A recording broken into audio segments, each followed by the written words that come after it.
Yuk, kali ini kita akan memahami apa itu MBR dan apa itu GPT dalam sistem partisi di komputer kita. Kalian kan pasti tahu ya apa itu sistem partisi kita ya. Itu kan ada banyak modenya ya. Nanti kita kupas tuntas apa itu MBR, apa itu GPT, dan apa kelebihannya dan apa kekurangan dari masing-masing itu.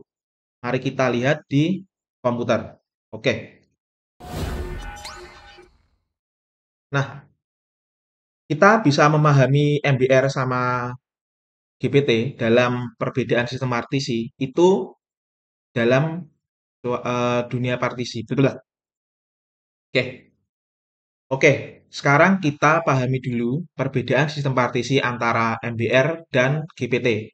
Nah, dalam dunia penyimpanan data, MBR atau Master Boot Record atau GPT atau GUID Partition Table itu adalah dua sistem partisi yang umum kita gunakan. Nah, di laptop kita itu pasti kita itu bisa memilih MBR ataupun GPT. Nah, di mana masing-masingnya itu memiliki kekurangan dan kelebihan masing-masing. Serta kapan sebaiknya kita menggunakan keduanya tersebut. Nah, kita itu dapat memahami perbedaannya agar kita itu bisa memilih yang mana yang lebih baik antara dua tersebut ya. Nah, kita lihat dulu apa itu MBR. Nah, berdasarkan definisinya, MBR itu adalah sistem partisi tradisional yang diperkenalkan pada tahun 1983. Jadi cukup lama ya, sekarang kan udah 2025. Oleh IBM atau PC-DOS 2.0, MBR ini adalah sektor boot khusus yang diletakkan di awal harddisk. Jadi posisinya dia itu di awal.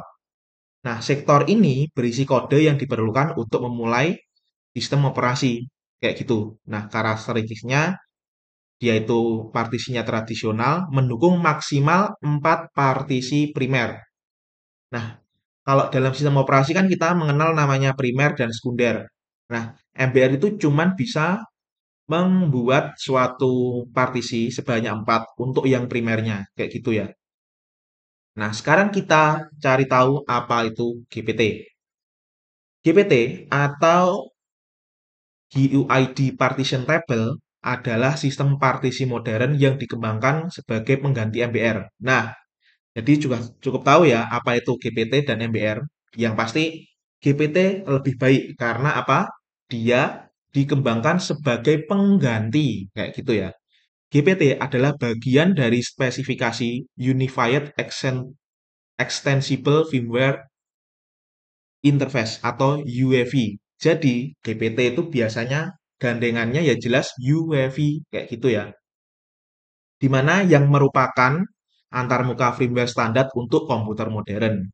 Jadi kalau kita itu udah beli komputer pada masa saat ini, yang pasti itu kita udah pakai sistem GPT.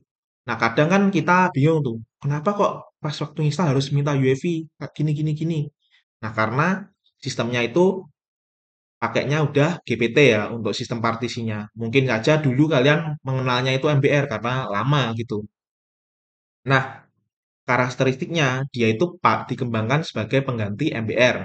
Dia bagian dari spesifikasi UEFI. Mendukung drive berkapasitas besar atau lebih dari 2 terabyte. Nah, perbedaan utama dari MBR dan GPT jelas pada penyimpanannya. Kalau MBR cuma 2 TB. Kalau GPT itu bisa sampai 9,4 zettabyte. Jadi bayangkan perbedaannya. Cukup jauh kan ya. Nah, jumlah partisi. Jelas, seperti yang aku katakan tadi ya. Dia yang MBR itu cuma 4. Kalau GPT itu bisa sampai 128 partisi primer. Kayak gitu. Secara kompatibilitas, MBR itu kompatibel dengan sistem operasi lama. Dan sedangkan untuk GPT itu lebih cocok untuk sistem operasi yang lebih modern atau dengan basis 64 bit. Nah, kayak gitu ya. Nanti kita jelaskan juga apa itu 64 bit sama 32 bit. Nah, ya, tapi di video lain. Kita lanjut. Lalu apa kelebihan dari MBR? Jelas, pada masanya MBR itu memiliki kompatibilitas yang sangat baik dengan sistem operasi perangkat keras yang lama. Terus dia itu bisa multiboot. MBR mendukung konfigurasi multiboot tradisional, memungkinkan pengguna dapat menginstal beberapa sistem operasi pada satu drive. Drive kecil lebih cocok menggunakan MBR karena dia itu bisa digunakan untuk disk yang ukurannya itu kurang dari 2 tera. Di mana kita itu kan ya nggak butuh banyak-banyak lah kalau di laptop itu kan biasanya. Nah, sekarang kita bahas tentang kelebihan GPT. Jelas, tadi itu secara ukuran GPT lebih besar, bisa lebih dari 2 terabyte, terus partisinya bisa 128. Secara keamanan, dia pasti menawarkan keamanan yang lebih daripada si MBR. Kayak gitu ya. Terus, nah ini adalah tabel yang kita bisa lihat bagaimana yang menggambarkan eh, ketika apa kita menggunakan si MBR maupun GPT. Nah, kita bisa lihat di sini.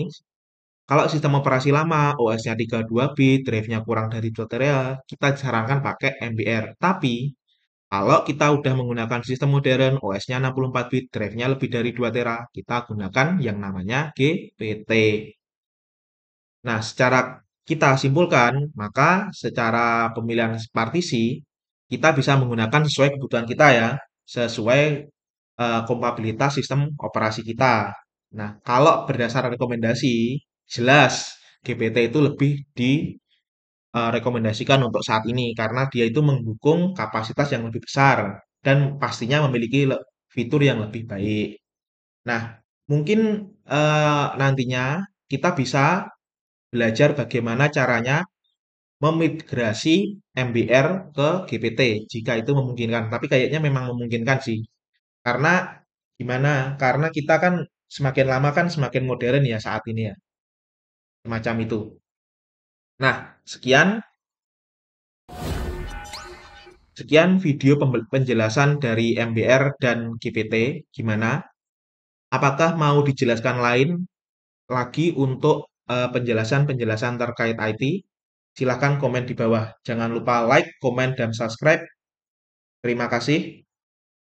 Wassalamualaikum warahmatullahi wabarakatuh. Walah.